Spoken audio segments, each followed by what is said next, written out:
I'm going to share my screen. Okay, and so we're going to, just a quick recap of what we did last week. We looked at variable visibility. So we looked at classes again, right? And we showed how you can extend a class, right, with another class. So you can create a class that extends another class, and that way you inherit properties and methods from the parent class, right? That whole process is called inheritance. It's literally called inheritance in JavaScript. And then, we looked at variable visibility, right? They're public, protected, private. And what's the last one? Anyone? So we have public, our visibility levels are public, protected, private, and static, right? For public, properties and methods that are made public are visible on the class, as well as descendants of the class, right? But their public methods and properties are visible on instances of the class, right? Protected methods and properties are only visible within the class and its descendants. Private methods and properties are only visible within the class and not visible on descendants. And static methods and properties are visible even without creating an instance of a class. I remember I said a class is like a blueprint, right? You have to remember that. The properties of a class are different from the properties of an object. Like I said, it's like a blueprint for a sphere. I don't know where I put that drawing. But it's like if I had a drawing of a sphere on a sheet of paper, with that blueprint, the paper is white, right? The paper is flexible. But this is the object that I have drawn on it. So the properties of the paper are different from the properties of the object. This object is black. It's made of some magnetic steel material. So if I ask for the properties of this class, if I ask for the color, you would say white. But if my design on this class, and I misplaced that drawing, if my design on this paper was a design for this, right?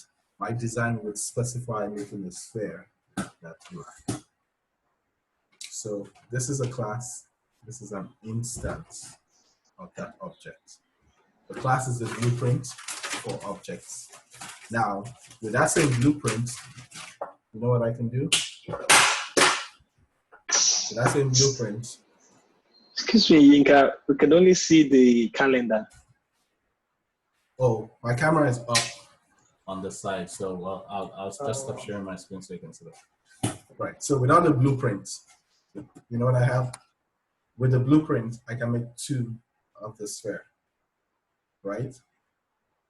But my blueprint is still just white. Now, I could make these spheres where one is black and one is pink. The color property of the pink one is pink. The color property of the black one is black. There are two instances. They still follow the same blueprint, but I have variables and then properties of variables. So those are attributes of the object that I can change, right? Now, if I want to set attributes of the object that I don't want to be changeable on the instance, I would make them protected, right? They would be internal to the object. You can create an object off of that class, right? But you can't change the material, for example. Like I said, the material is internal to the class and you can't change it. So that's what a property is. A method is an action that you can perform, right? So, like the example that we keep using, and I like that because it has a clear delineation between actions and properties. A car class. I can use a car class. That's a blueprint for a car, right?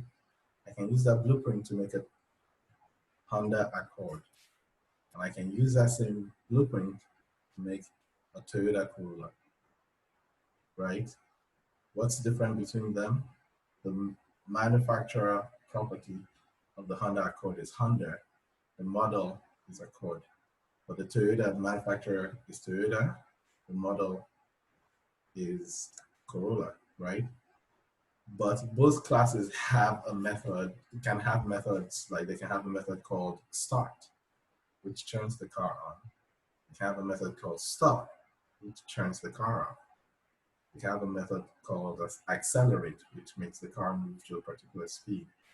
And they can have a method called brake, which makes the car come to a halt, right? Those actions are common to both cars. Now, those actions are also common to semi-trucks, right? They come onto semi-trucks, they come onto motorcycles, they come onto whatever.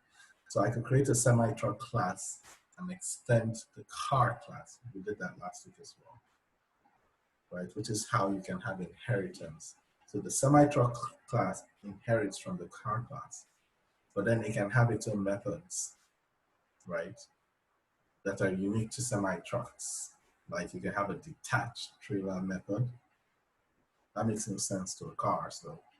But a semi-truck will start and stop and accelerate and brake and, you know.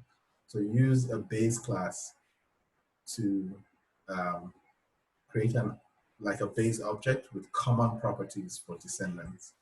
And then each descendant can then have its own properties and methods that further extend the capabilities of the base class. We're going to, we played around with it last week. We wrote some classes and all of that. So we're going to do more of that today. But the objective for this class today is for us to take the form that we've created, right, in Angular, and submit it to backend.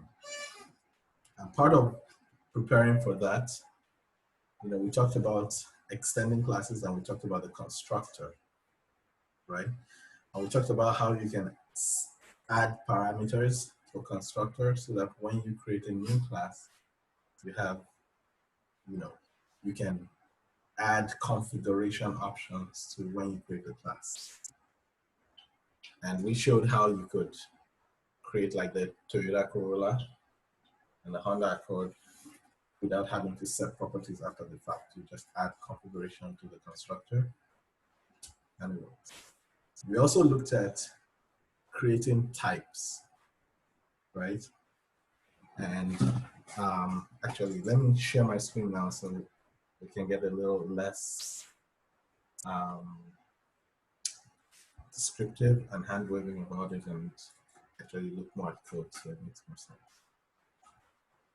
So I'm gonna open up, can you see my screen?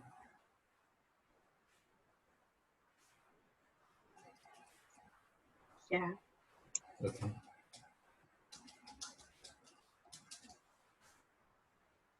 So we're in classroom, right? I'm gonna start code here. And all right, we're here. So this is, I just want to open up the example that we used last time. And it was in classroom, right?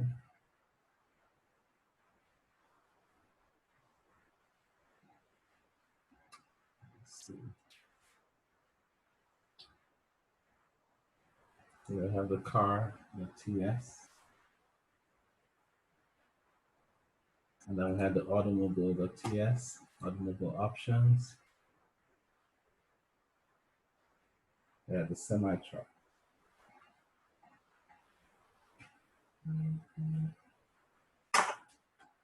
Okay. All right.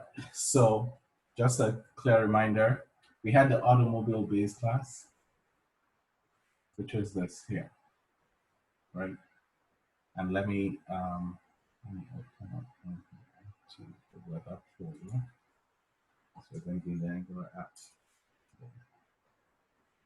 All right, so we had the automobile.ts, right? This was our base class, right?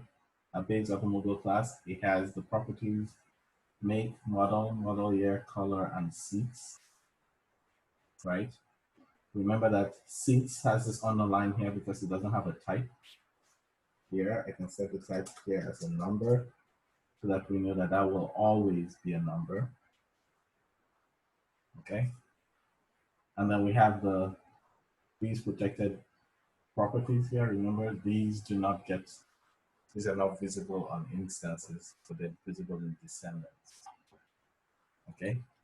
And then if you remember as well, we had the, let me just see it again. If you remember as well, we had the car class, right? Which can extend automobile, right? In which case, it now has all the properties of automobile and all the methods in addition to its own defined property, okay? And then let's look at the semi-truck. We have the semi-truck class, which also extends automobile. So it gets all the properties, but it defines its own private property, which will not be visible on instances, right? And it defines its own private method, right? Or it defines its own method. This is not private, this is public. It defines a method called setBin, okay? And then the last thing that we did was on the automobile class, we added a constructor, and the constructor accepts an options object. And we created a type called automobile options, which is this here. And the type is just a class with properties. That's it, right? And that way we can make sure that whenever you instantiate a class that extends automobile, you can only provide it this type, which is essentially a JSON object with these properties. So that's where we stopped. Any questions so far? For those who were here last class, does this all sound familiar? Are we up to speed? Yes, it's familiar. We just don't know the where it fits in the overall picture. Yes.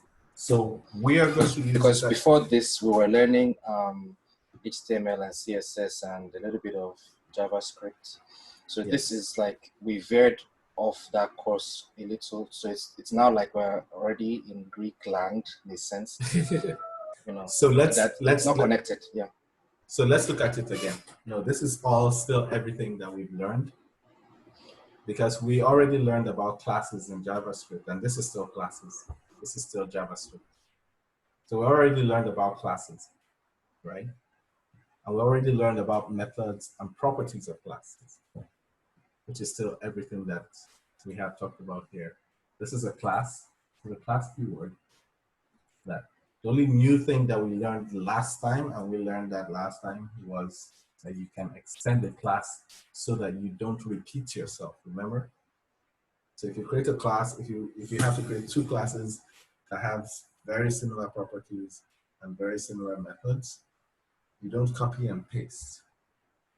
You create a base class and have them both extended. So all those properties and methods that are common to both classes, you put in a base class. Essentially, it's like a prototype that you can use to create other prototypes. I'm saying I understood what you were teaching last week about classes and how they extend.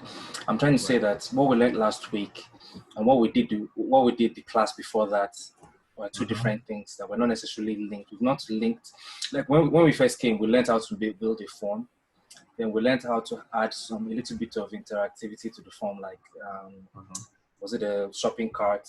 And after that, we actually built a website with a navigation bar. And then from there, we went straight to classes. Let me show you that they are linked. Good. So let's open up So in our so in web app, right here, right, source, app, and the sign up form. That's what we worked on 2 classes ago. If I open up the TypeScript component definition for the sign up form, right? What do you notice here? Class, right? Sign up Yes. component implements on Linux. Implements is a different thing. I haven't taught that yet, but it's like extends, except that it is very, very strict. And implement does not inherit. Implement constraints. We'll talk about that, not today. I don't want to go into that today. That's not the objective for this class. But if you look at here, this is familiar, right? Yes. If you look at this constructor, that's familiar as well, right? Mm-hmm. Who remembers what a constructor is? Anyone?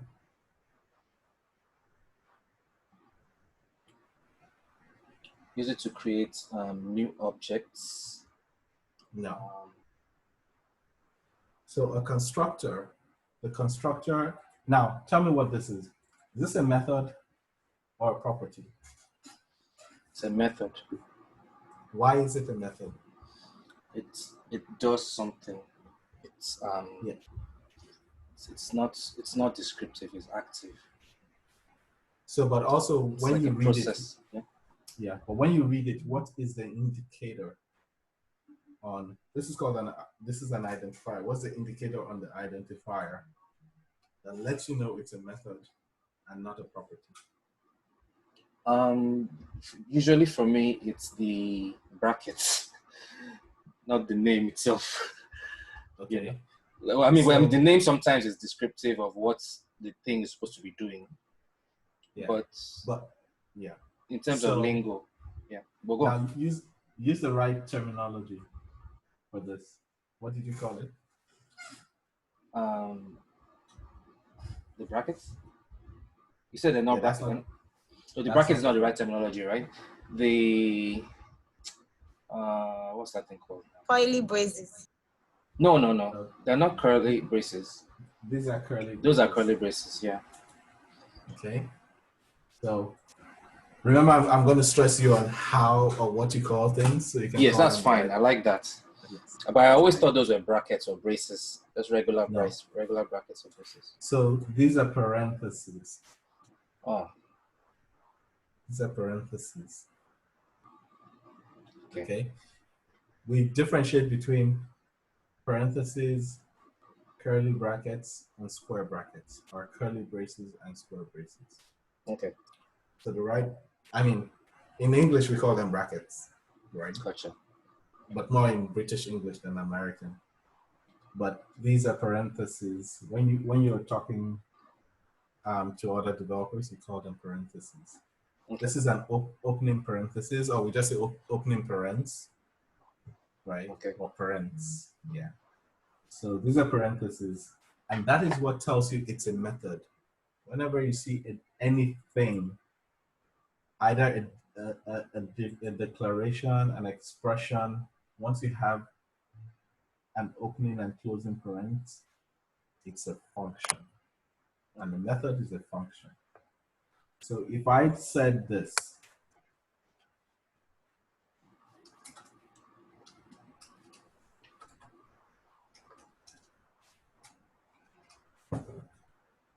right?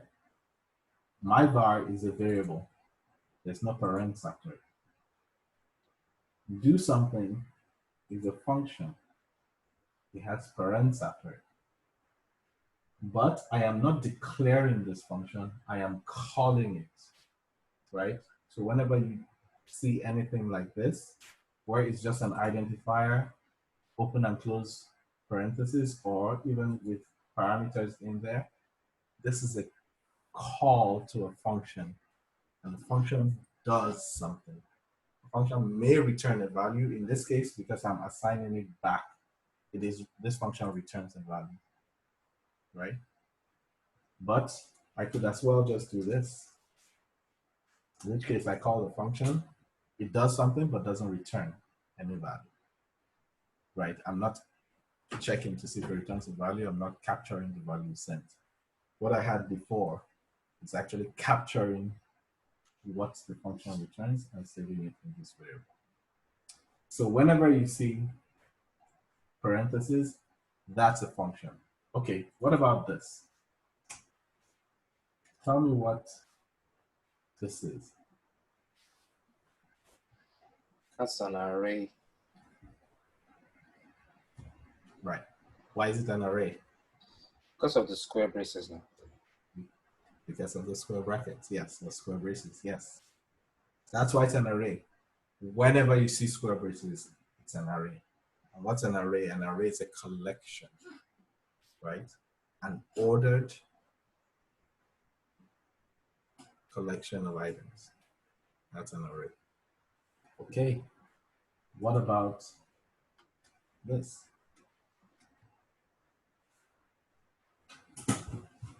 So that is a block. JSON. That's a JSON object. That's an empty JSON object.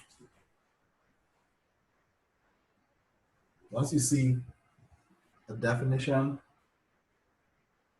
and what's different about this? How is this a JSON object and this is not a JSON object? That's my question. I don't understand. Is it because they are next to each other? Look at this. No, this is not by itself, right? You see that the opening curly brace and closing curly brace, it's not standing by itself. It is attached to, you have this opening and closing. Oh, gotcha. So that just defines a block of code. Gotcha. Okay. That's a code block. Gotcha. But this here is loose standing.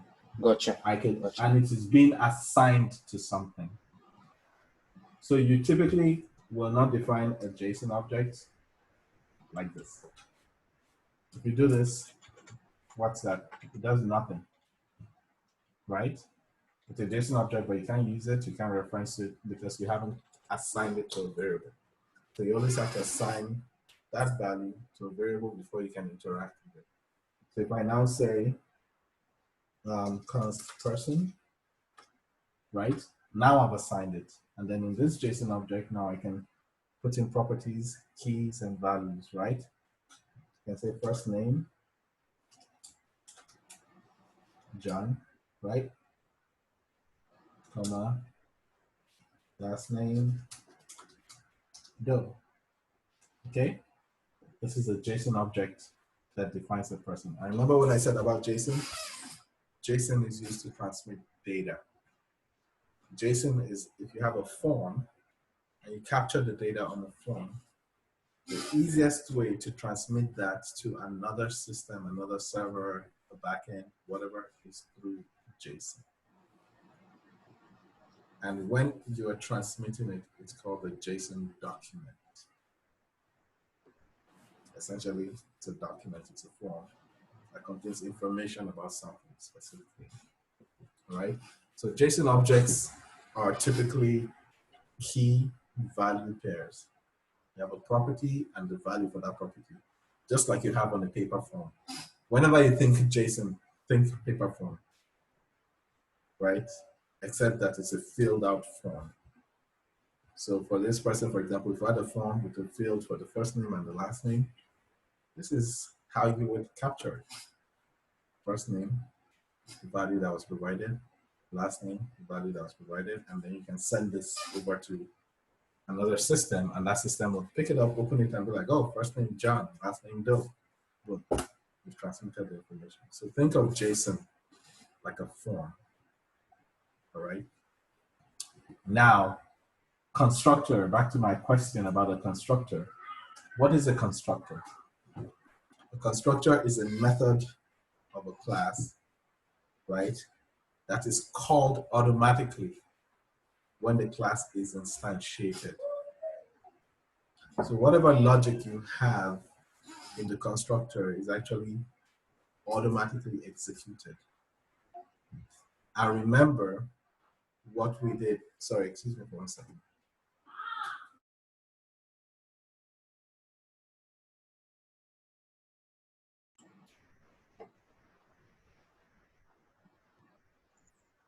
So this is how you guys get extra training.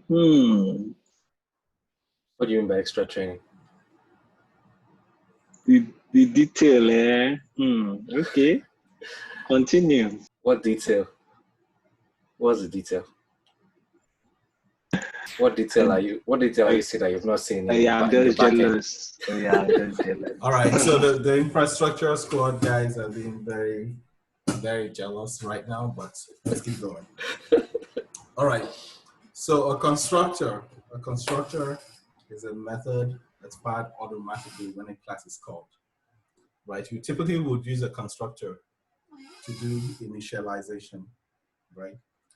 For example, in our good old automobile class, right?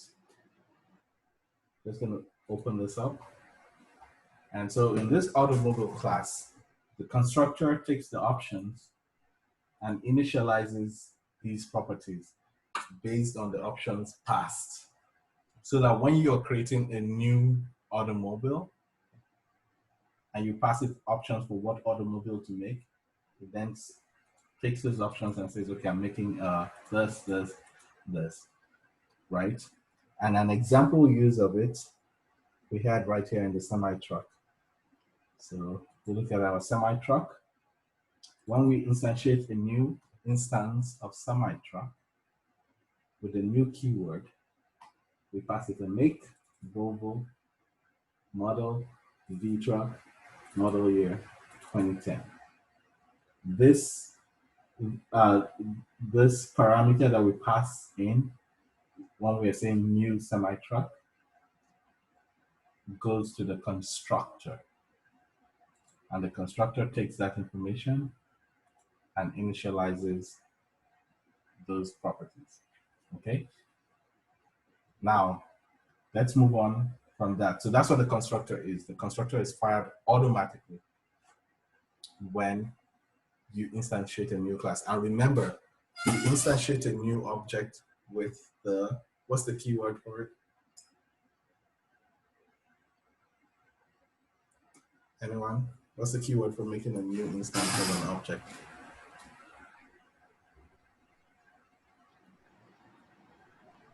Someone, anyone, anything but crickets.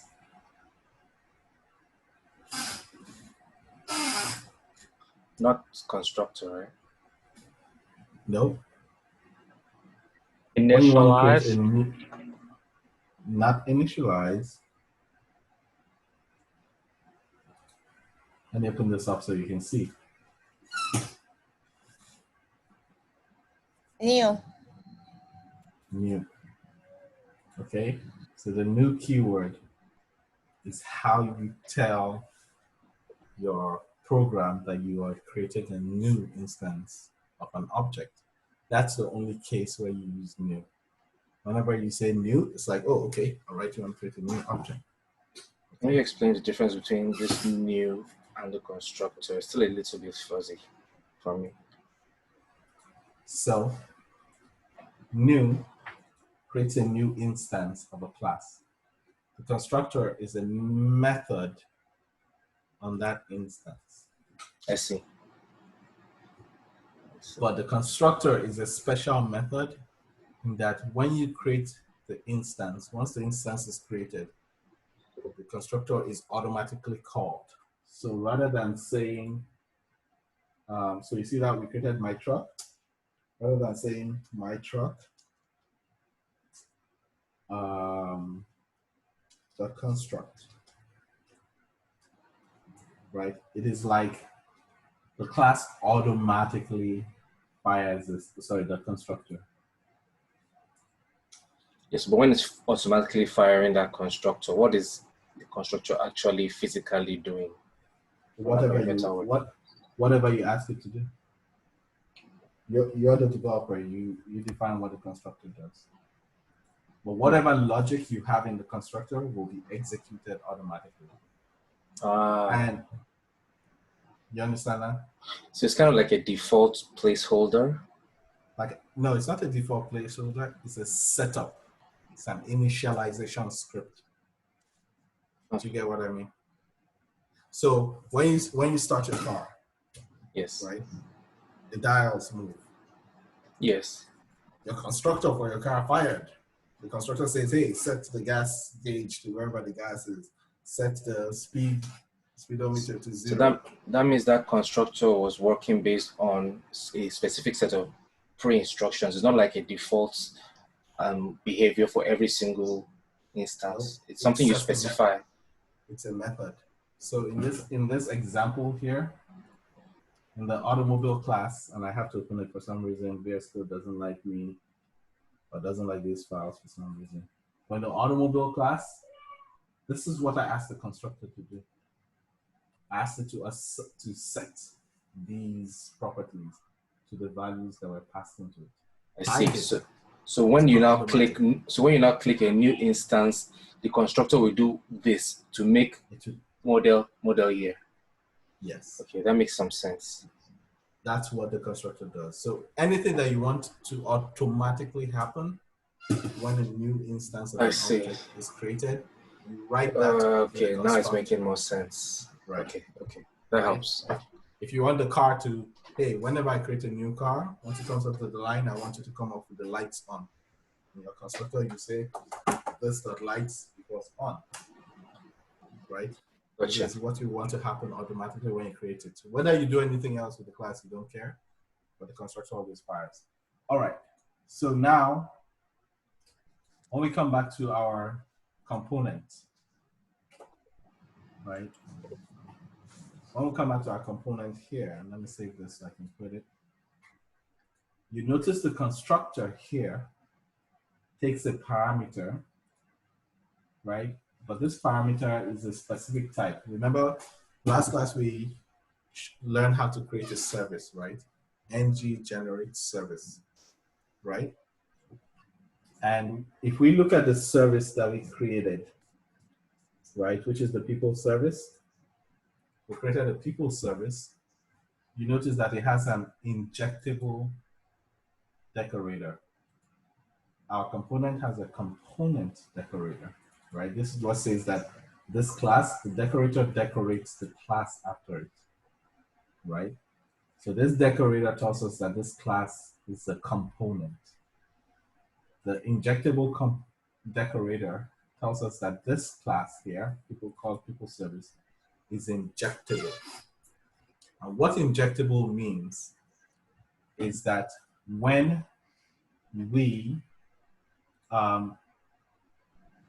we provide a variable like this, a property, and define it as a type of injectable, it will automatically instantiate that injectable. We don't have to use the new keyword for it. That's why it's called direct injection, right? The alternative to doing this would have been, right? The alternative to doing this would have been to declare a people service, right? So, and we made it private people service, right? The alternative to doing that would have been to do this, and then to say this.people service equals new people service. That's, as soon as I can spell that right, that is what this does, right? But this is not, I mean, it's not as elegant. There's also another feature of services I'll talk about in this class that will help you understand why you don't do this with the service. You direct inject it, okay? We'll talk about that, but for now, this is what is going on. But can you see how it's all connected? Not back to what we were doing. Remember, in our component was where we set up all the click handlers and everything when we did the shopping cart. It was in the component. That component had a constructor. We just didn't do anything with the constructor. We just wrote a bunch of extra methods. Now we're using direct injection to get our service into our component. We have to move on and keep using it, but this is what is called direct injection, and you can only direct inject an injectable. So whatever you want to direct inject needs to be defined as an injectable. And to create a service, services are very simple. Sorry, I'm going to make sure everyone's muted. Services are very simple because they're just simply classes. And I'll tell you what their purpose is, right? But to create a service, all you do is ng generate service. Okay? You don't have to add a service to a module. Remember, with components, you have to add a register component on a module for it to work. With a service, you don't, because you are directly injecting it. Okay? So, and once you do ng generate service, you get this simple class. The service is very simple. It has no template, so it has no styles, it has no selector. The only thing it has is where it is provided, and they're typically provided in the root, which means they are available globally. Okay? But this is a service. This method here we created on this service. Right? So we don't need that. We're actually going to get rid of that. Any questions so far?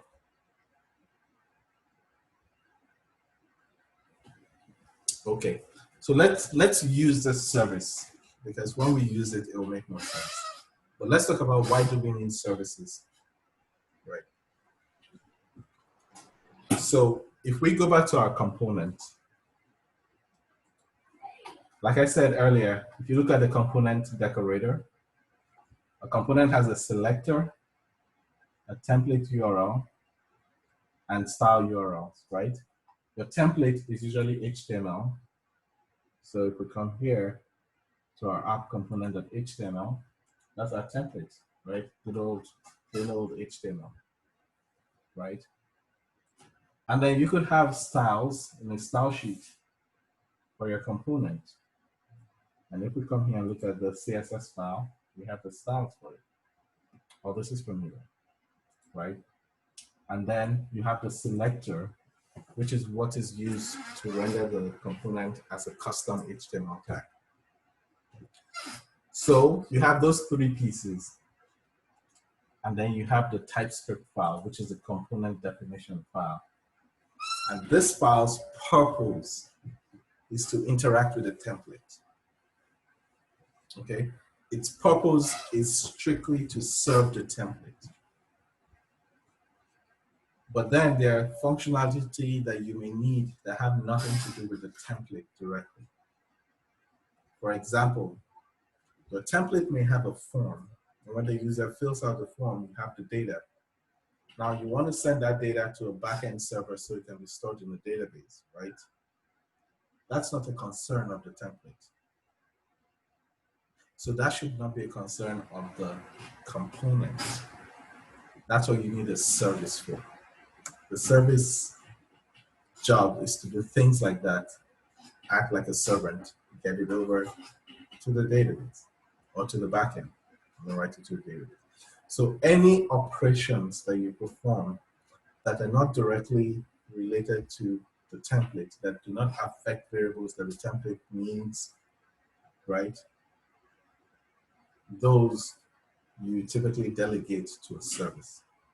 It doesn't mean you can't do it in the component. You can do everything in the component can be done. That's not best practice, because there's what is called separation of concerns, right? And structurally, doing those operations is not a concern of components.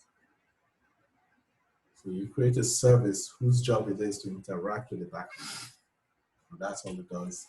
And you have the component delegate duties to that. Does that make sense conceptually? Component, template, user interaction. Service, backend, logic and mechanizations independent of the user or transparent to the user. Conceptually, yes. That's what service is, yes. So try to always remember that separation. When you're writing your code, what's it doing? Is it changing things for the user? It isn't the component. Is it talking to a server somewhere, Google server, database server, backend server, whatever it is? Service. Okay? These are the two main delineations. The other thing that services are great for, and part of the feature of services, is that in Angular, services are typically singletons, which means they can be used. Well, I haven't told you what a singleton is, but a singleton is an object where you only ever have one instance of it existing. You typically don't have two instances side by side. You only have one instance. And the way it works is that when you try to create a new instance of that singleton, it checks to see if there's an existing instance. If there is, it fetches that existing instance, and that's what it gives you back. So you always have just one instance. But the beauty of that is that if you change a property on that singleton, right, everywhere you call the singleton, that property has the same value. Okay, everywhere you call the singleton, property always has the same value. The value doesn't change from use to use to use. So if I want to transmit data from one component to another component, and they're not connected through the template, I can use a service to make sure that both components are using the same data. Okay, a good example is, let's say I have a table, right, on one page. That's a list of people, right? And it has a pagination. And I go to page 3. And then I go somewhere else in my app, and I want to make sure that it remembers I was on page 3, right? I can use a service to hold that page number. And wherever I go, the page number is 3. So it doesn't matter, I can switch screens, whatever I do in my app, the page number remains the same because I saved it on a service, and that service is a singleton. You understand that? Does that make sense? Or another example is where you have an app where maybe you have an inbox, right? And you have 5 unread messages, and you have that alert bubble that tells you have 5 unread messages. What happens if you go to your inbox and read one message? It changes to 4. How does your alert bubble up there know that you now only have 4 messages? It has to be reading the same data as your inbox. So the best way to do it is have that data on the service. That way you don't have to tell it, hey, I read one message, update your count, and it has to do all the kind of work. Just put it on the service, and both are referring to the same data set. Okay? So now we're going to use this service. I was going to guess that was a component, or yeah, I guess it's a service too. The bubble is a component. The inbox is a component, right? They're both components, but the bridge between them that allows them to share data is a service. The service is invisible. Gotcha. Remember, services have no templates. Services are invisible. They always do something in the background. Okay? So now, let's do this. Let's work on getting the data out of the form. So I'm going to, I have my 2 shells here, right? And let's open this up. Let's open web app here. Actually,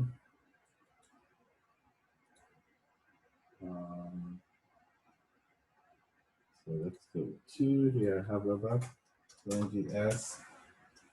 Oh, that's to start up my Angular application.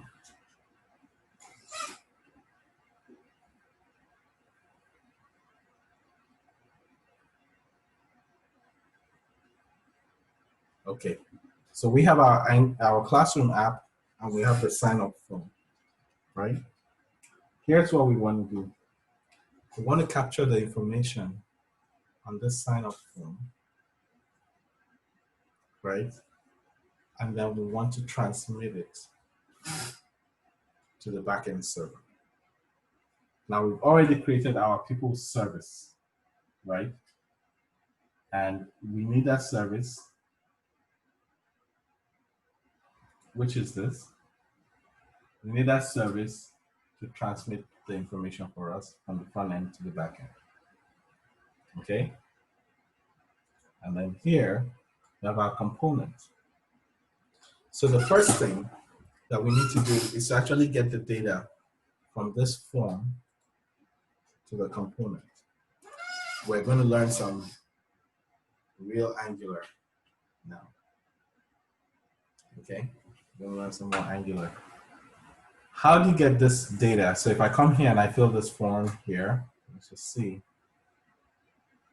Ooh, all my business is out. Ah! All right. And I fill this out with John. Bill, John at example.com, right? 1, 2, 3, 4, 2, 3, 4, 5, whatever. Okay? We fill this out. This is in the HTML. But we need to be able to use that data in our component. Okay? We already created a method in our component called submit signup. But the first thing we need to do is to actually bind these fields to properties of our component or to a property of our component. Okay? So the first thing we're going to do is we're going to create a type just so that we can enforce that it's only these fields that have been collected, right? So we will come here and let's do that on the app level. So why do you need to enforce that there are only those fields being collected? Is there any other way to collect anything but those fields? Yes, I mean, so this form is right here on the front end. Yes. Remember, I can inspect it and I can edit it. I can actually change the page from here. So I don't even really need to be a hacker. I just need to be mischievous enough. I can change what this is trying to do.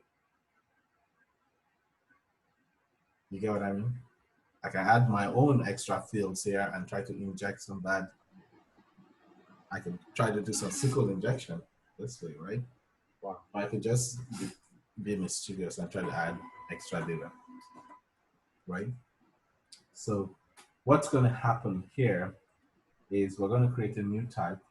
So I'm going to add a new file here, right? And I'm going to call it maybe person.ts,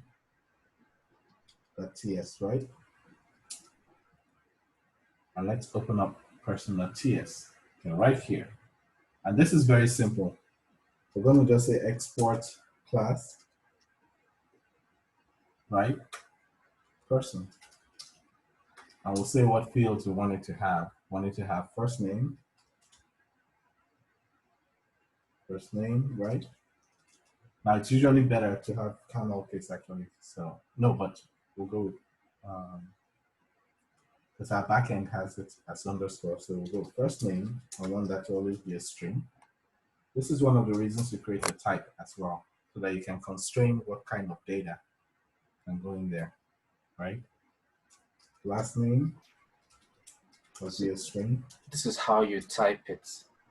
Yes. So it's this is not well. Okay, so you use JSON.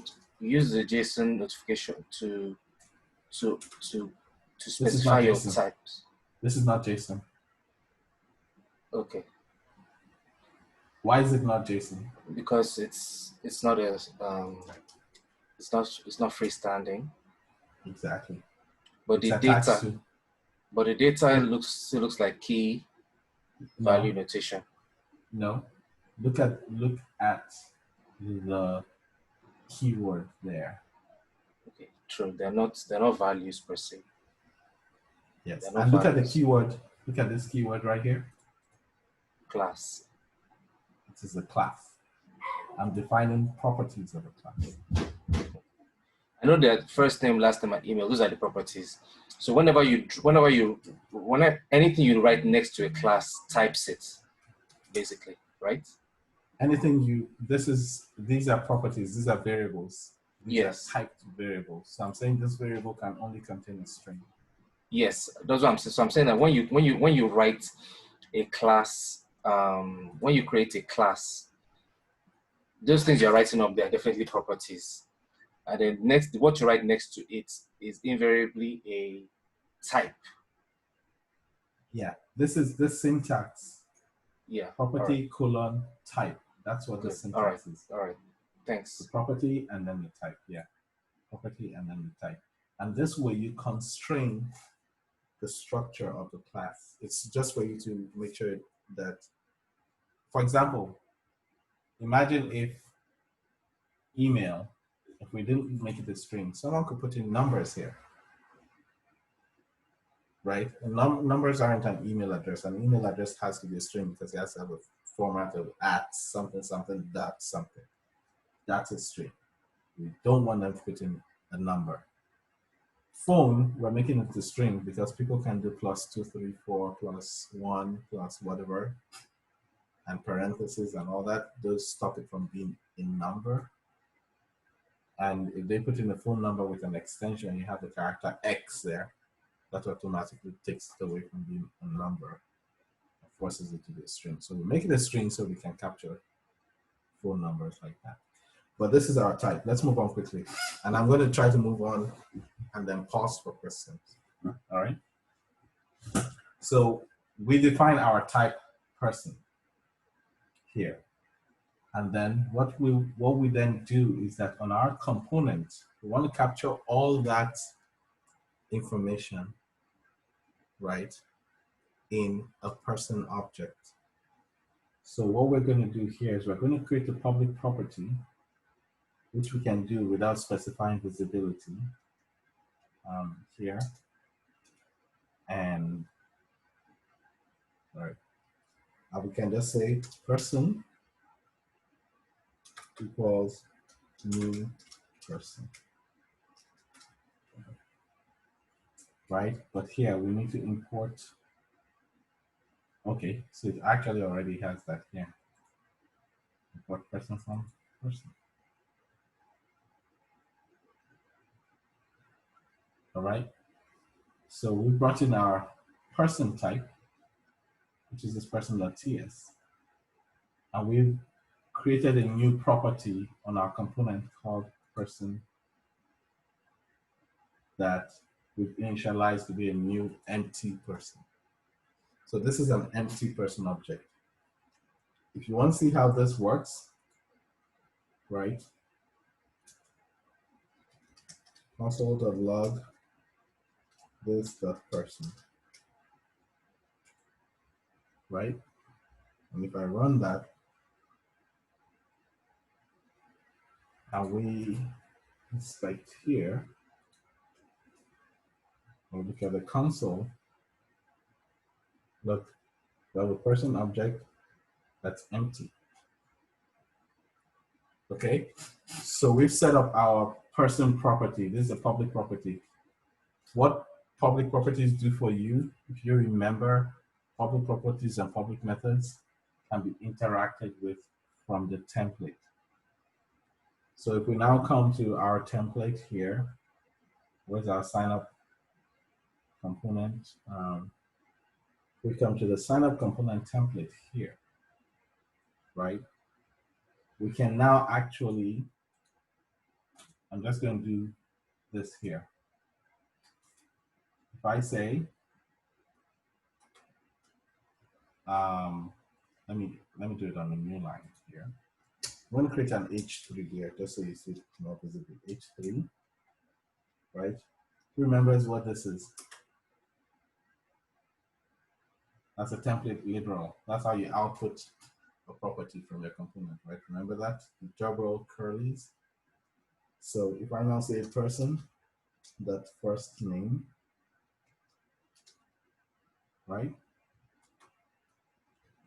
and I say person.last name.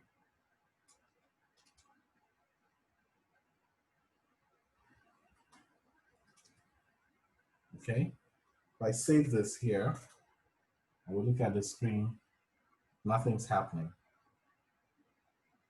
Right, let me pull this aside a little so you can see.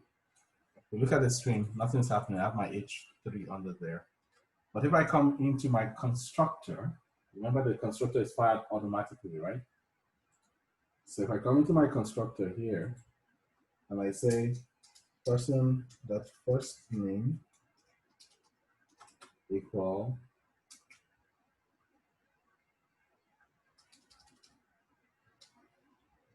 if I save this, can you see that there? If I say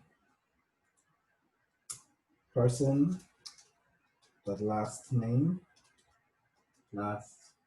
and one of the benefits of typing is that VS Code will actually now give you hints on what the fields are because it's getting them from the type. So that's one of the benefits of using types. If I didn't have it being a new person here and it was just an empty JSON object, it wouldn't hint me at what the fields are. So if I say person the last name, right, equals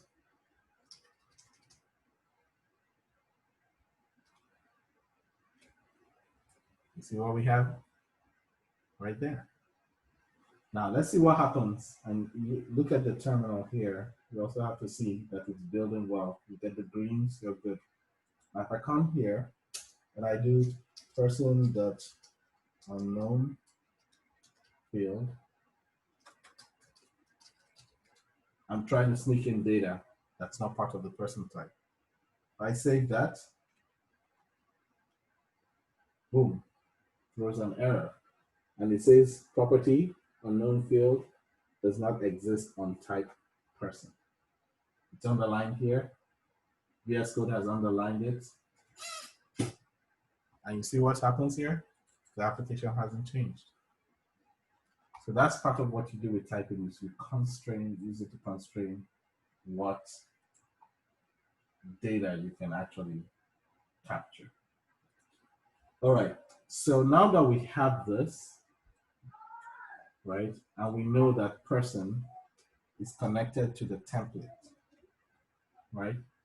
Our connection right now is from the component out to the template. How do we get data from the template back into the component?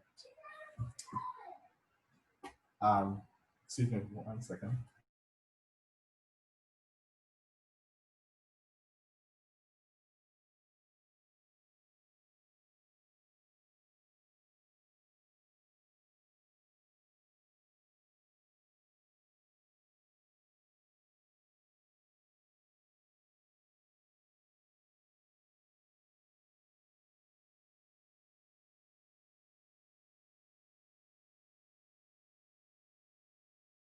Okay, so how do we get data from this form back into the component?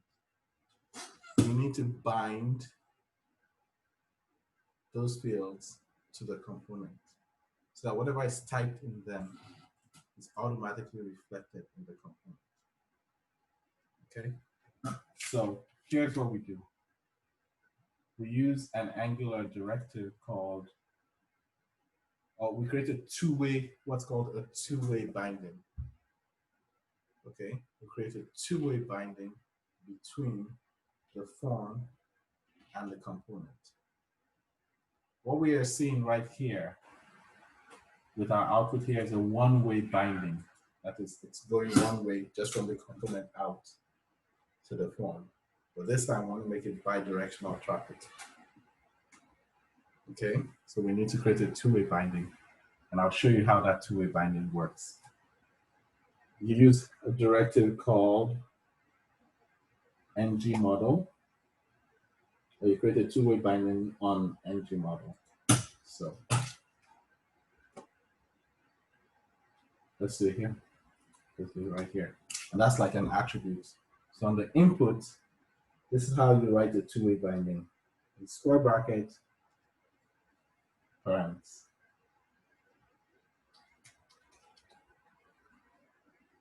Right? Equal. Guess what we do here? Person dot first name. And you can see that hinting comes all the way into VS Code. It knows that we're referring to the person object in our application. So if we save this here, all right, now we have an error here. And the reason we have this error is because engine model, it says engine model isn't a known property of input. And that you need to resolve by importing Angular forms. So you see how we have import component here from Angular core. We're going to import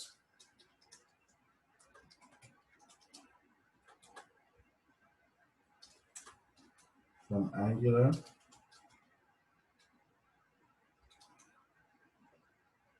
forms. Okay, and is it forms or form? Okay, it's form. And once we do that, and we save that, hold on. Can't bind the engine model. Oh, hold on. Let's go to the Angular documentation here and search for ng model. Let me see right here, ng model.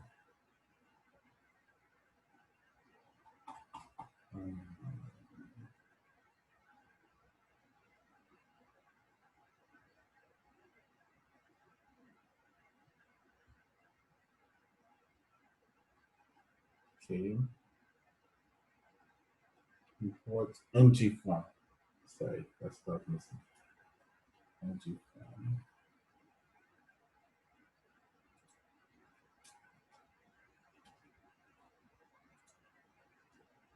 Save that.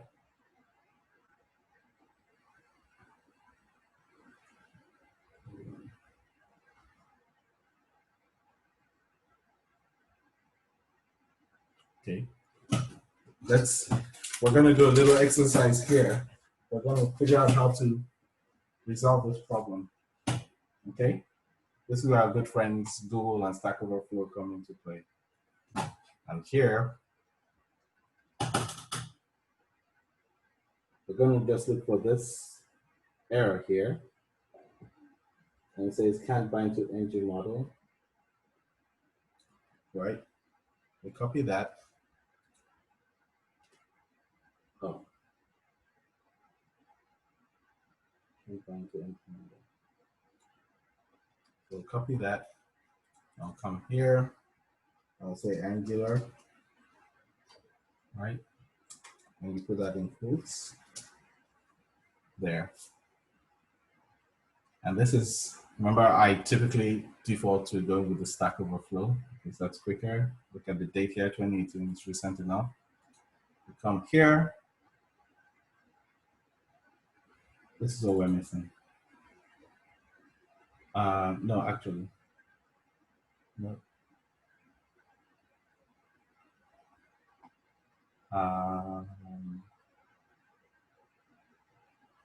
Yeah. So we're missing forms module. So let's try this. Forms module. Right. Let's save that. I'll run this again from our server.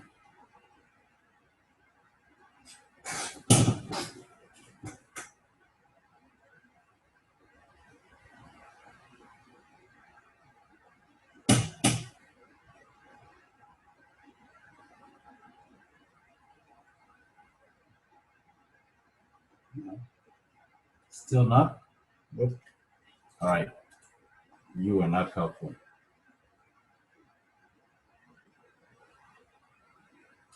Hold on. I'm just going to take a peek at some previous code here.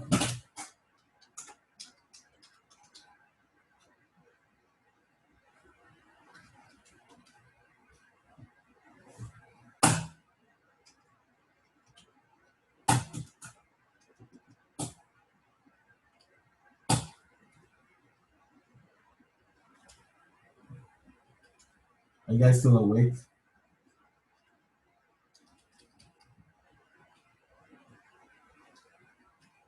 Barely.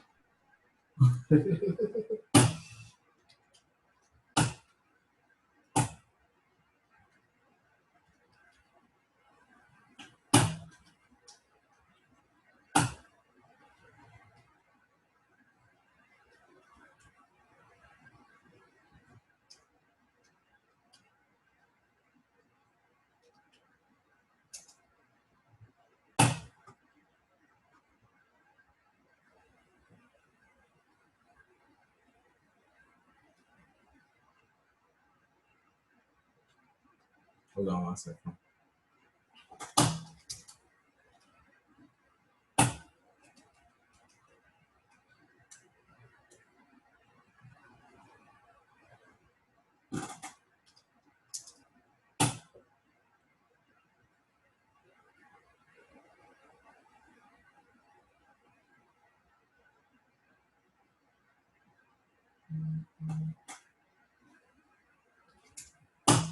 Okay. Let's see. Let me see what I wanted to see. So hold on 1 second here. I need to look at this a little bit more.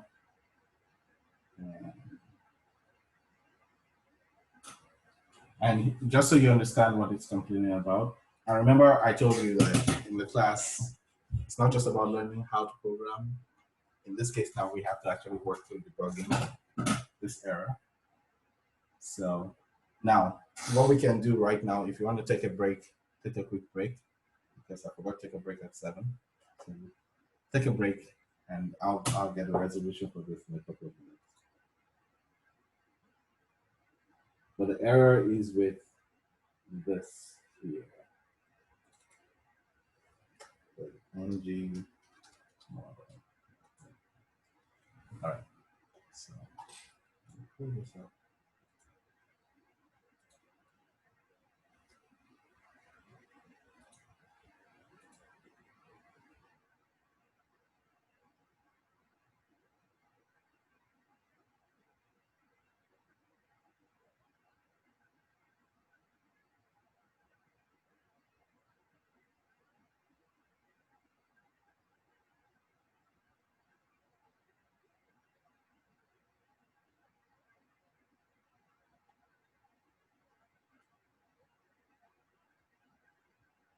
Oh, okay.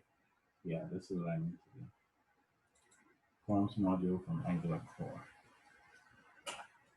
I pulled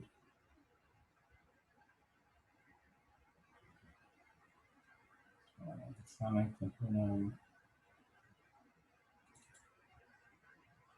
from Angular core.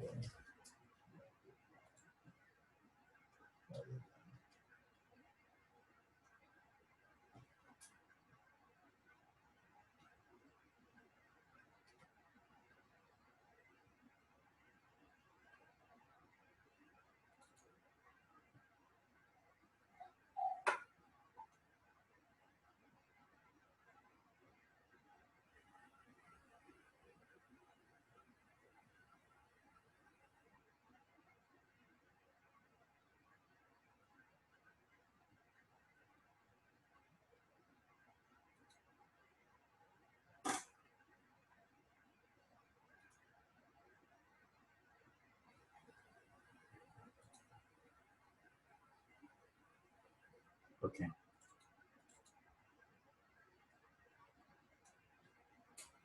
So module.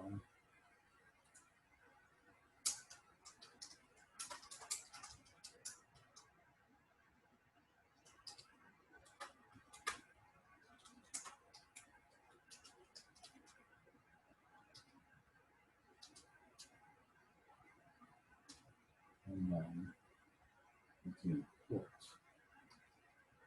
every module.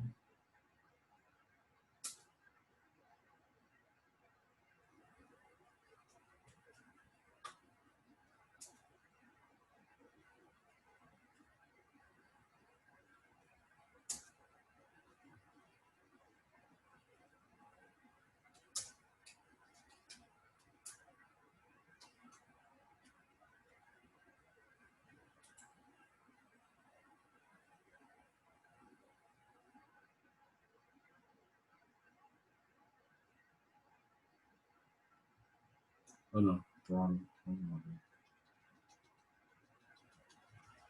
Wrong text.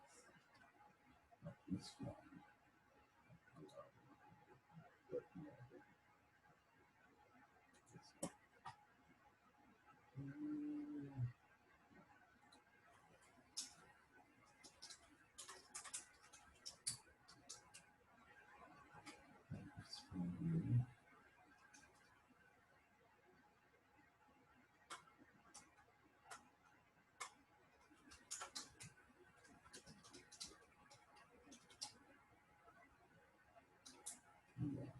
To register that. Okay.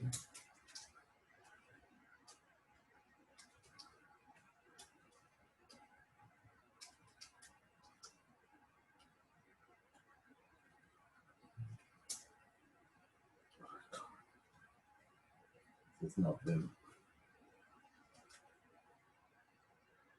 All right, so that solves it.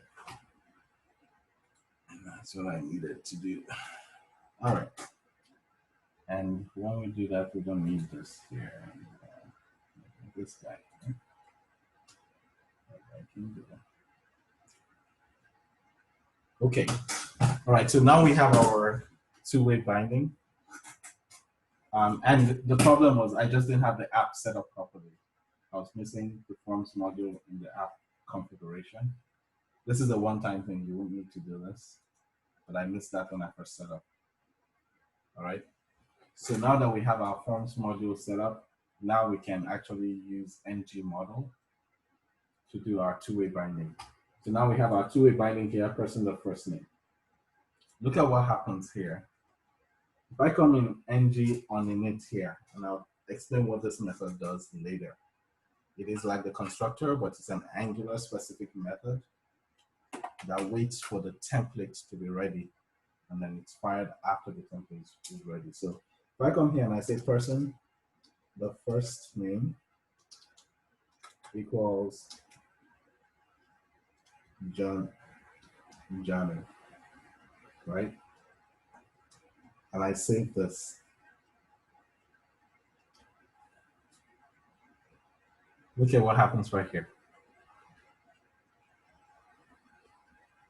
Can you see that? Anyone? Yes, just wondering why. The reason is because we have created a binding between the first name property of the person property, right? Remember this person here is that. You can see when I highlighted the same. So this person here is this property of our component, right? And it is a person object, so it has a property called first name. In our template, we've created a two-way binding between person and first name and this form field. This is an input. This input is this form field. So we created a two-way binding between them, which means that if I ever change the value of the person property anywhere in my component, it will update that form field. Okay? Let's do something that we've done before. We're going to add a button here. And you can see what's happening here. It's also up here. So we're going to add a button here. Let's see. Let's add a button here. Update. No, let's create a button, right? So HTML button. And let's give it a click handler, right? So remember, that's how we give it a click handler, right? Update. So we'll make this method update first name.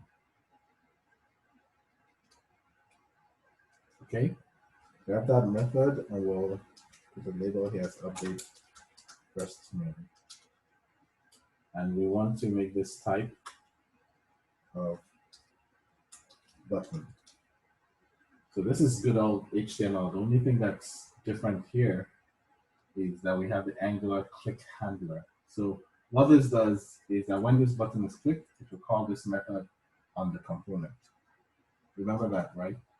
So if we come here now, and we say update first name, right? And that's a method. So open and curly braces. I will say this, the person, the first name is Johnny updated. Okay, this is a very simple, quick test. Our first name here is Johnny, right? When I click this button, Johnny updated, Johnny updated. You see that? Because it is bound to that property. This input here is bound to that property. The value of this input will always be the value of this property.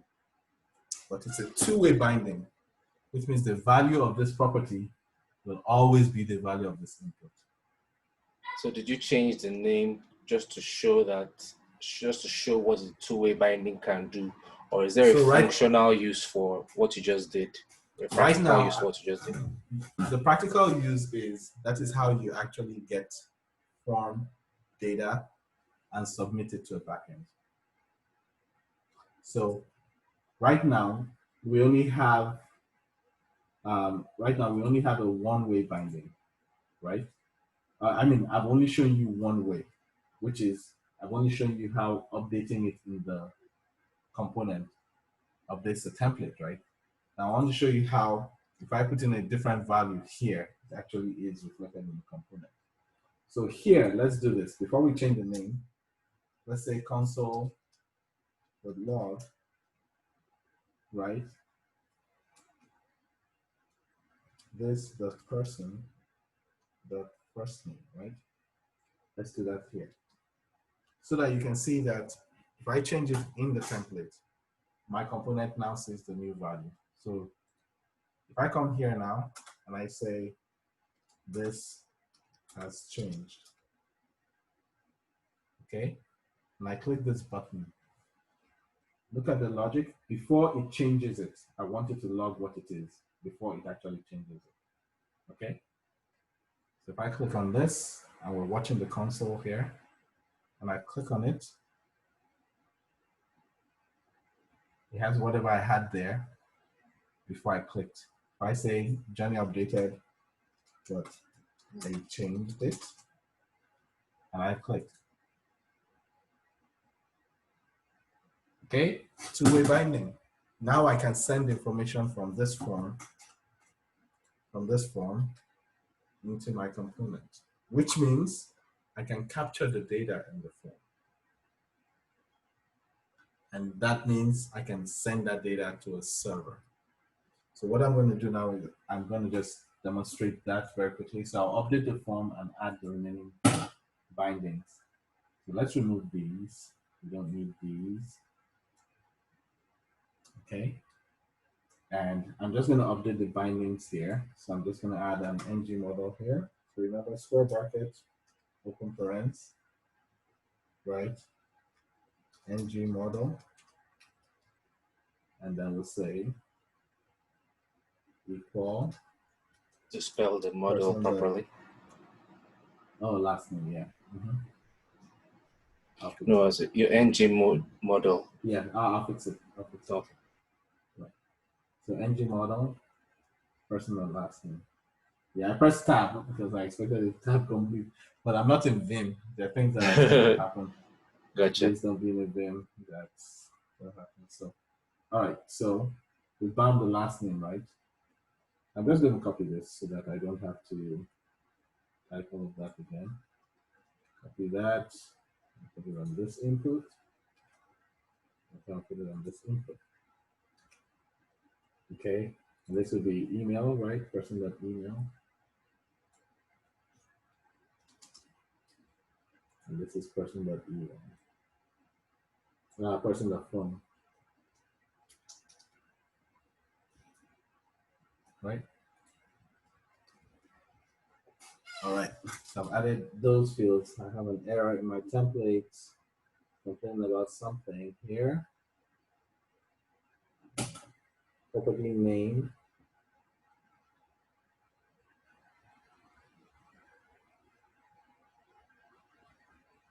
What am I missing? Does not exist on type sign up component. Oh, okay. So I have This is last name.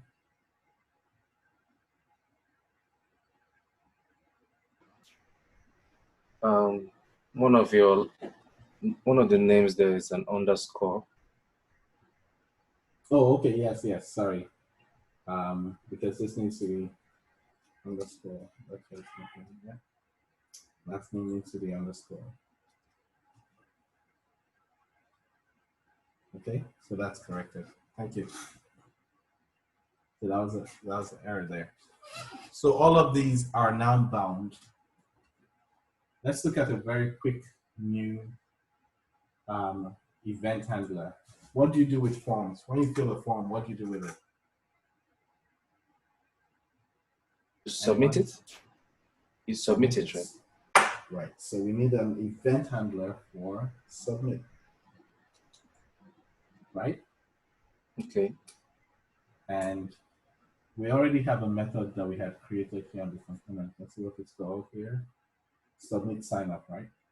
So let's just bind it to that. Submit sign up.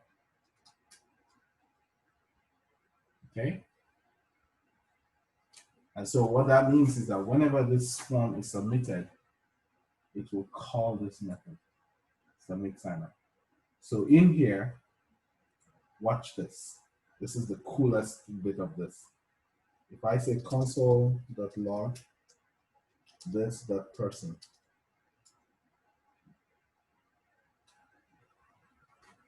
this here, this the person will have all the data that was submitted in the form. Okay, so if I fill this out, first let me get rid of this. I don't want to set the first name to Johnny. I want to force that. And let's fill this out. So we want John Doe, right? An email address, john@example.com. A phone number, 1-234-567-5678. All right? And I submit this form. Look at what I have here.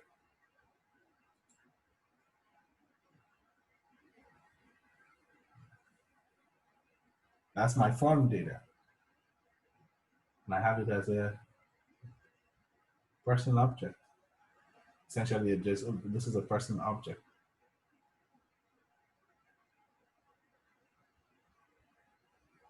Okay? We now have our two-way binding. We can now capture the data from the template back into the component.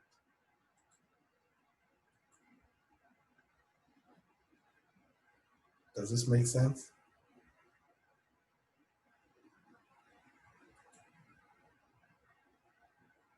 Hello? Anyone? It does. I'm It here. require a lot of reviewing to kind of let it stick. Okay, so let's talk through what's going on here. All right, we've come this far. Let's talk through what's going on. What we've done, right, is that we've created, again, remember the term, what did I say we created? I need someone to just say it back to me. The square bracket with the parents in it, it's called a what? The binder. What type of binding?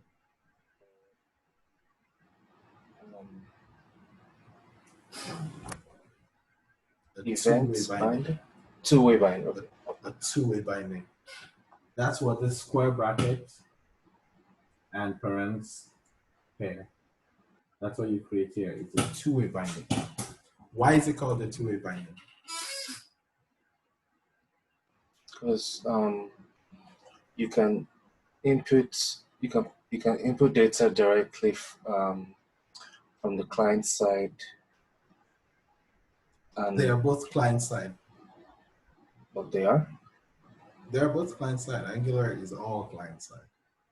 Well, I mean, no, what I mean is the you know what I'm getting front at. end. Is it front end you're looking for? No. Because right now, if I come to this website and I fill the form, I'm seeing the front of the website. I'm not seeing all the code per se, right? it's all the code is actually right there in the front end. What you're seeing is the template. Okay. So your component has how many different parts? The template. 3 parts. Yeah. The component definition, which is the TypeScript file, the template, and the style sheet. Yes. Those 3 pieces make your component. What is showing up here is as a result of those 3 pieces. It's not any one of the 3. But what is visible is the template and the style. Yes, but I'm thinking less about what's visible than what is accessible to the person who visits the. No, don't think like that. Okay. Think about what is visible and what is making it work. Okay. Right? Your phone is an Android phone, right? Yes. It's an Android phone. If I'm interacting with it, I'm interacting with the template, right? Okay. But what operating system am I interacting with? Android. Android. If you took the Android away, would my template have any capability? No. No, because it is the Android that makes it that when I type stuff, it actually is typed. Yes. The template just gives me a place to type. But the Android is what is capturing what I'm typing, right? Yes. So my phone, the Android is not the backend. It is still just part of my phone. Okay. The backend is the Google server somewhere I'm talking to. That's a remote. So Okay. your component consists of a template, which is in HTML. Remember, HTML is bare, can't do anything by itself, right? It will render a view for the user, but the smarts behind it is the TypeScript. And then the CSS is for it to look good.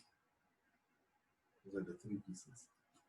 Now, with a binding, a one-way binding is from the TypeScript component out to the template only.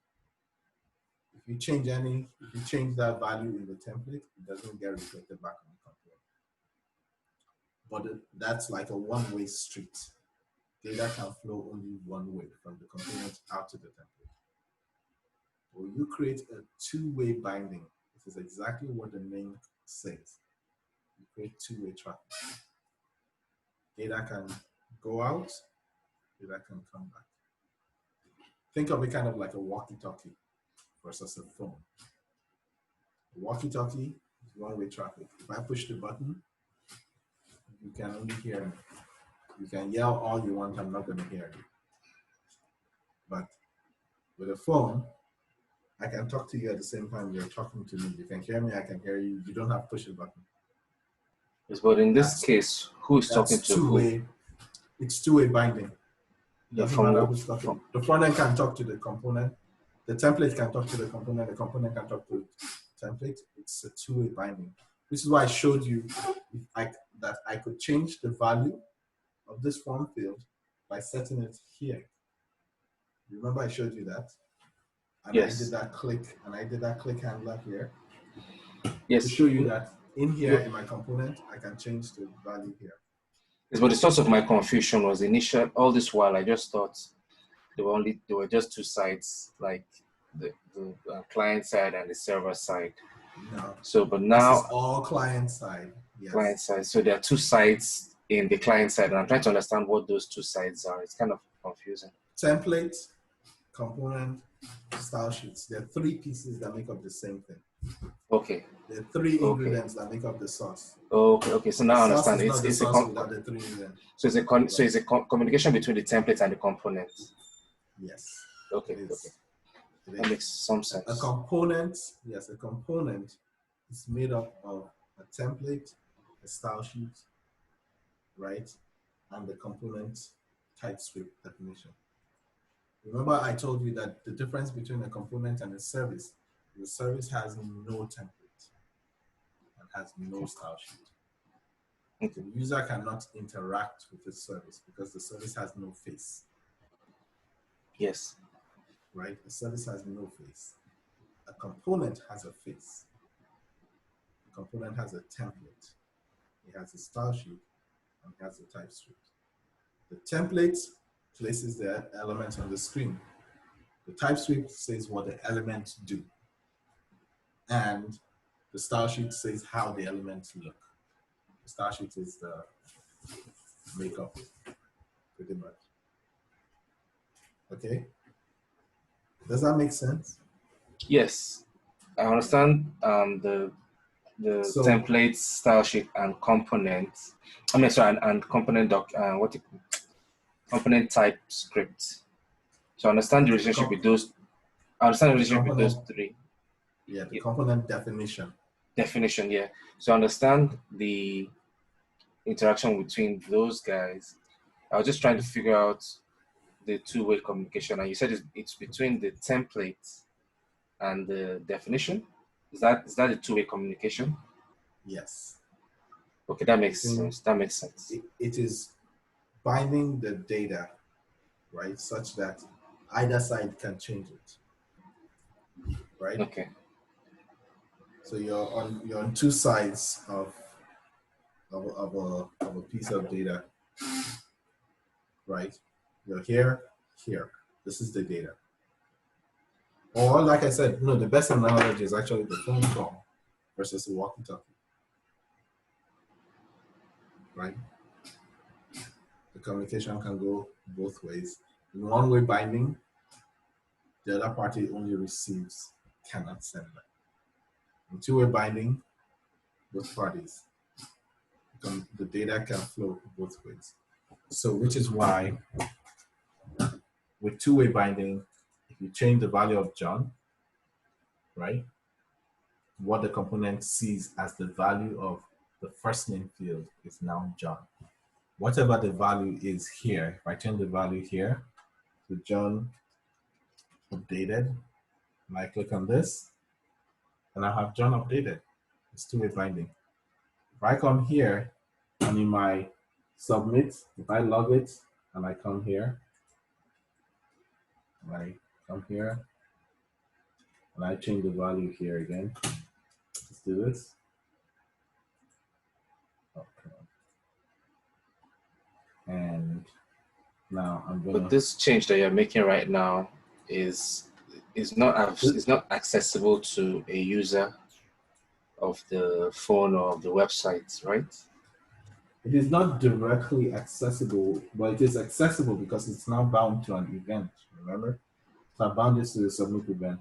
But what I want to show you here is that this will show the value based on what the user puts in here. This line then goes in and changes the first name. And then we're console logging person again. So you see that person has changed. So if I come here and I fill out my form with John Doe, John at example.com, right? 1, 2, 3, 4, 2, 3, 4, 5, 6, 7, 8, right? And I submit this. Look, the first time the name was John, because that's what we entered here originally, right? We entered John originally. But look, I have this line here that changed the first name to Johnny updated. Because it's two-way binding, my phone now has Johnny updated. And my value here is now Johnny updated. But all the other fields are the same because I didn't change any of the other fields. That is two-way binding. So who is the person that is making this change? I still don't understand that bit. And I don't understand how they're making the change and why. No, because all I'm seeing right now on Visual Studio Code is you writing JavaScript that's going to affect the template. And that sounds like a developer thing, yes, like a front-end developer thing. No, I am a developer. Yes. The developer determines what the app does. The app never determines what it does by itself. Yes. So so I'm seeing you as a developer changing an input that a customer already put in. If I want to, yes. Okay. Because So you're just showing that that's, the ability is there, not that there's a specific functionality of that ability to change. no, I'm showing you that the data is bound. That's what I want you to focus on. Okay, fair enough. It's the idea that I can change that same data. I can change it from the form, and I can change it from the code. Fair enough. I'm trying to show the two-way binding, the idea that both ends can change the data. That's why it is two-way data. It is two-way binding. This one that is one-way binding, the expression I had at the top where we're showing the name here is one-way bound. The templates can never change that because it's one-way bound. So this two-way binding is important for you to get, this is the way for you to retrieve the data from the form. And so what we can do with this now, because we now know that the person has all the data that we've added to the form, right? What we now need to do with that data is to send it, transmit it over to a backend. So far, all we've done is console log it. So let's now try to actually do something with it. So what we're going to do is that on our people service, and I want to move because we've been on this for 2 sessions, but I want us to actually make progress, right? So on the people service now, I'm going to create a method called create person, right? And this create person method accepts a person parameter that is a person. Okay? Great thing with Visual Studio Code is once I do this, it does the import for me. Right? So now I've done this. This method, I can only send it, I will only be able to send it a person object. And so if I come in here and I say console.log person, just so that we can see. And if I come back here to my sign up component here, right? I want to call the create person method on the people service. So this, the people service, right? The create person, I see that already.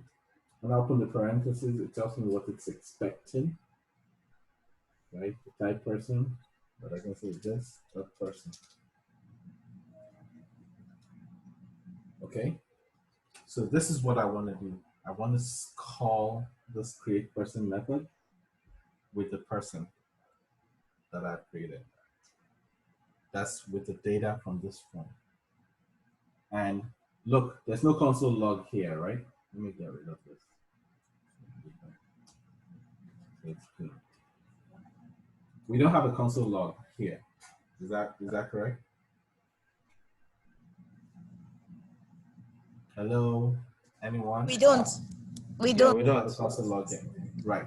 Where do we have the console log? On the people service. Right? In this method, Yes. this is our console log. Which means if we get a console log, it's coming from here. So if I fill out this form now, John at example.com and 1, 2, 3, 4, 5, 6, 7, 5, 6, 7, 8. Okay, and I submit this form. That console log is coming from people service. You can actually see it on the right here. So this lets us know that we connected the two successfully. We're passing this data to the people service. Okay, the last bit, and this bit will be over your head, but then we'll revisit it in the next class and push forward from there. I'm actually going to use an Angular module to try to send this to a backend server. All right, so I'm going to import a module called HTTPClient.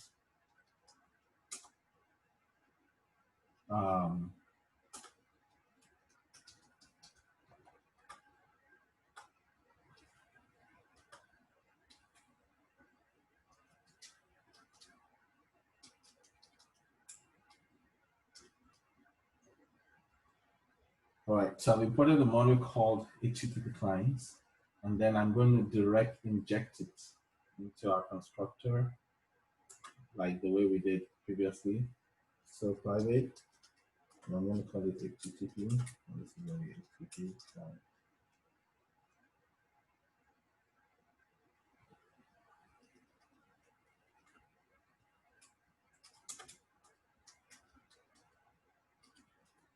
All right, so I've direct injected it to our constructor. And so now in my method here, I want to use it to create a call to the server, create a new record. For those who are doing both backend and front end, who remembers what a method is to create a new record? Who remembers what the HTTP method is to create a new Post. record? Post. So here's what I'm going to do. HTTP.post, right? And I am going to give it a URL, so you can see it's giving me the properties that's accepted. So I'm going to give it a URL, which is http://localhost 8080, right?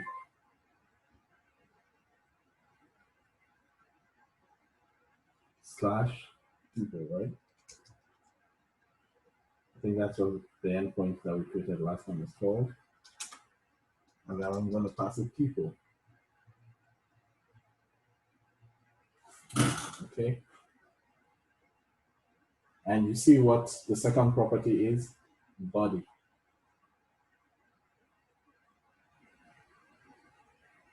Actually, I'm going to pass it person, sorry, not people, person. All right. And there. But what I'm going to do is actually, this is going to be a return. And I will explain that in more details next week. That this makes sense. Okay. So here, like I have an error.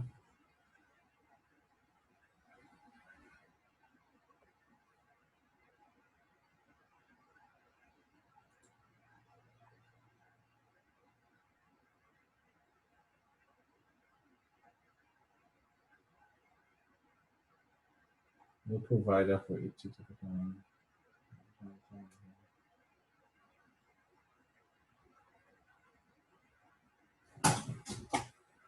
Down here. Second here.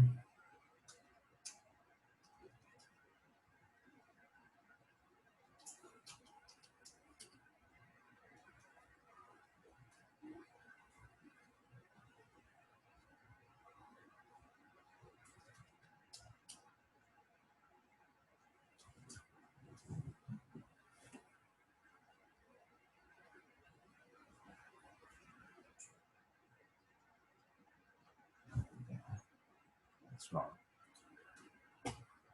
Okay. Yeah, I was wondering at that error in the console. All right. So what we need to do now here, so we've set this up here and we've asked it to return. And I'm just going to call it now to the person. And what I want you to observe, and I'll explain this next part in the next class. It's really on the scope of right now for the time we have. I'm going to call subscribe, right? And I'm going to say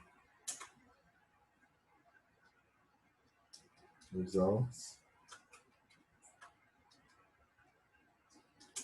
error. Let's go to log. Okay, this is an arrow function. I can't break it down right now, but we'll break it down next time. The part I want to show you, most importantly, is this, what this does. Okay, that's what I'll show you what this does. So we come to sign up. Come. Let's go in. the provider for HTTP.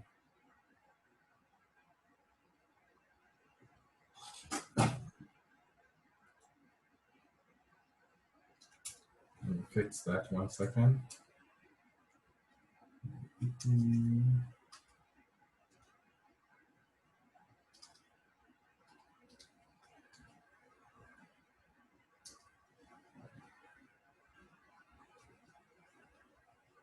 Okay.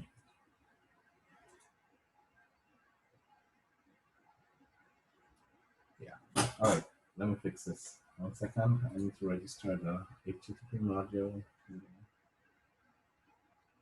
This is similar to the form. It's, the module. So here, import HTTP client module from at module slash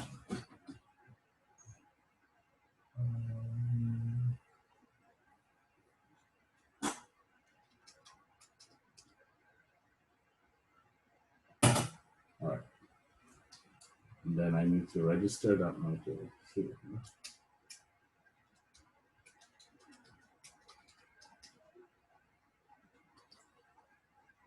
Okay, so we should be good now. Yes, we're good now. So now, when I fill out this form and I submit it, we should see a post request going out to the server. Now it's going to fail because we don't have a server running, the backend server running right now, but I just want to show you how you can send that form data over. Typically, for you, the front-end developer, your work is done here. The backend developers have to set up the server to accept your requests and return a response. But let's fill this out. That's the thing. Like, we thought our work ended when we created the form.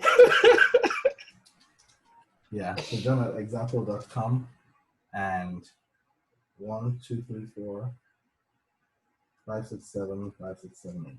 All right, we come here and we hit that. You see what happens here? A post has been sent. Now the response here is connection refused. That's because there's no server running at 8080 to accept the connection. But if you look at it, we open this up here, right? And we look at that post. You see that that's the post request, right? To people. And we look at down here. The request payload is our form data. So we actually captured that data from the form, packaged it, and tried to send it to the server. This call is calling a remote server.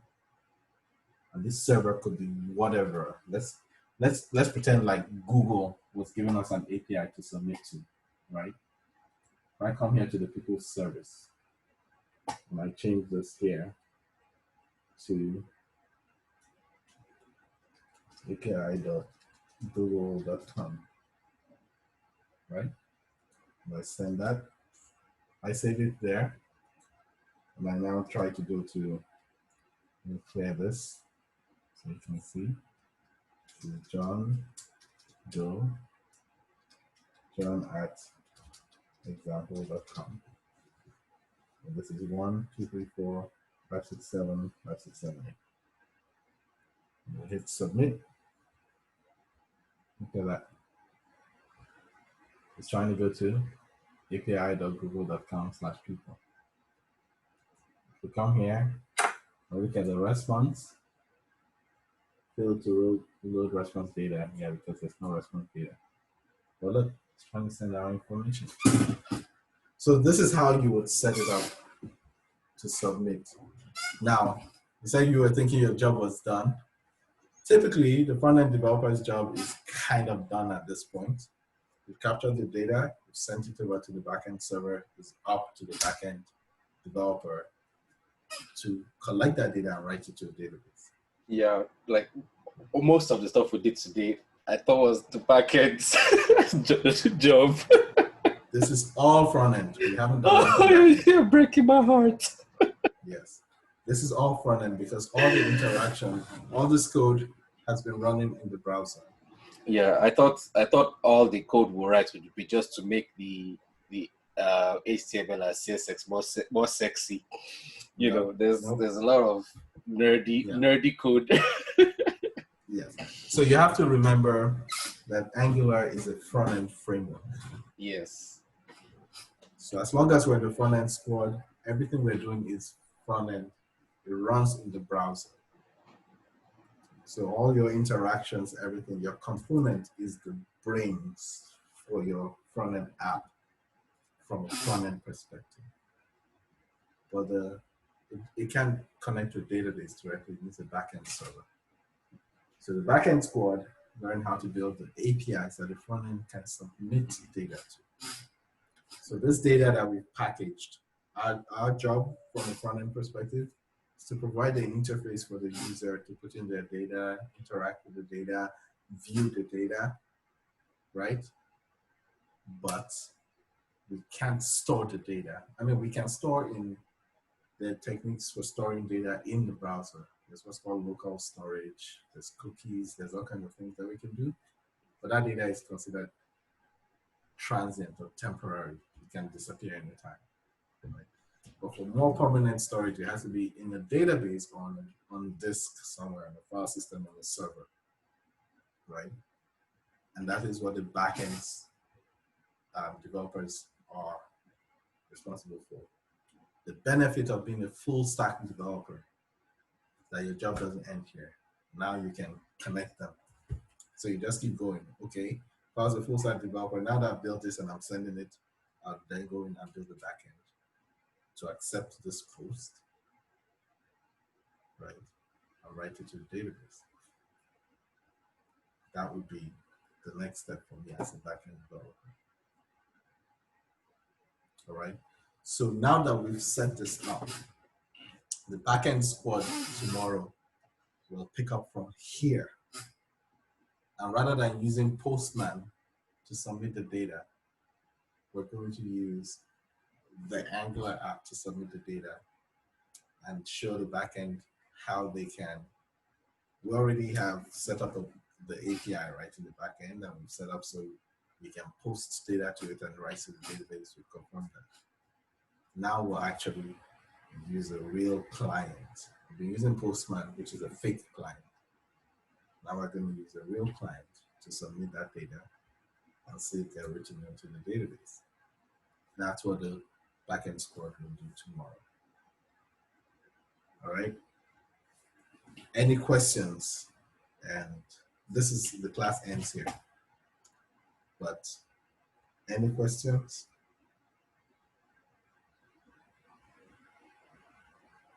Now, next class, we're going to do a lot more around this service, HTTP requests. If you want to read ahead, okay, it's a slightly complex topic that we will do next class. So if you can read ahead, it will be helpful. We're going to look at observables. Okay. Is this JavaScript? It is all JavaScript. Everything we're doing is JavaScript. What did you call it? Observables? Yes, observables. Okay. Okay, observables. And well, if you just look at observables, I don't know if you understand what you're reading right now, but that's what we're going to be looking at. What I did right here, where I did subscribe, right? I don't know if anyone noticed that, but I said I wouldn't talk about it right now. This dot subscribe. That is how you handle an observable. That's what we're going to get into more detail of next class. Okay? Because this is critical. This is critical. Angular is built on observables heavily. So you're going to use observables a lot in a lot of different ways. But this is important. So we look at observables, next class. If you think classes and functions are complex, well, I don't want to scare you, but observables are a little more complex. Too late. I'll try to simplify it as much as possible, but just prepare for it. Make sure you're very comfortable with functions and variables and your arrow functions especially, right? And we'll get into it next class. Okay? All right, so we end the class here, and I can wait a few minutes, but just a few minutes for that.